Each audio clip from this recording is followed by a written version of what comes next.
Hi, thank you for staying. My name is Elizabeth Toole, I'm an attorney at Greater Boston Legal Services.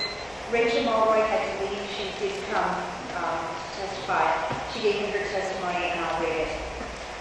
My name is Rachel Mulvoy. I live at 24 Arch Street in New Bedford, Massachusetts. I'm a member of the Coalition for Social Justice. I'm writing in regards to the outrageous restrictions on access to homeless shelters for homeless families regarding eligibility for emergency assistance. Regulation 760 CMR 667.00. As a single mother and college student with two young daughters, ages 7 and 5, the new restrictions about to go into effect for fiscal year 2013 pose a danger to the survival of my family. I struggle on a daily basis to make payments on time for bills, gasoline, and car repairs, and to provide a decent home for my children and to provide for their basic needs. If I were to lose my job, my house, or my vehicle, a 1998 Ford, we would crash into destitution with no safety net to help us. When my oldest was about 2 months old, her father began to abuse me both emotionally and physically.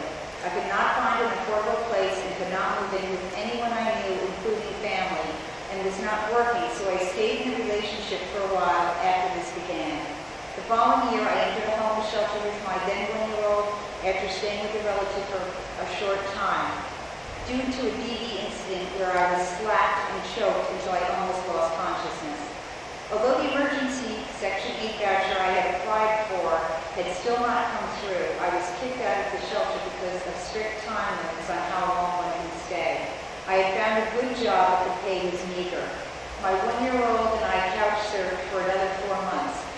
Because once Section 8 finally came through, nobody wanted to rent to me once they found out I had a voucher, and the time limit on that expired as well.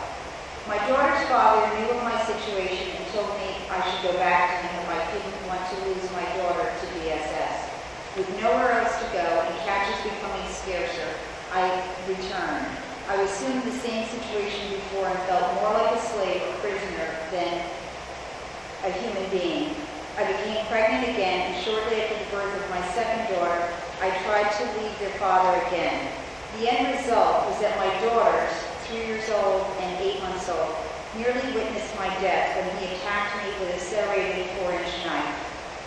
5 years later, I am safe from the physical, emotional, and psychological abuse my children and I endured, but we are far from living free from the fear of a bad economy, a bad landlord, illness, poverty, and budget cuts to essential programs meant to help low-income and working-class families.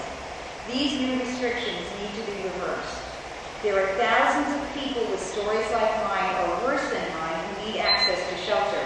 For the sake of all that is good and decent in the world, I must urge that these unthinkable restrictions are not put to effect this year or any time in the future. Rachel added the following right before she left, that her daughter, who's now 7, suffers from PTSD, anxiety, and has a lot of difficulty around transitions and schedules, all attributable to the period of time that they were couch surfing.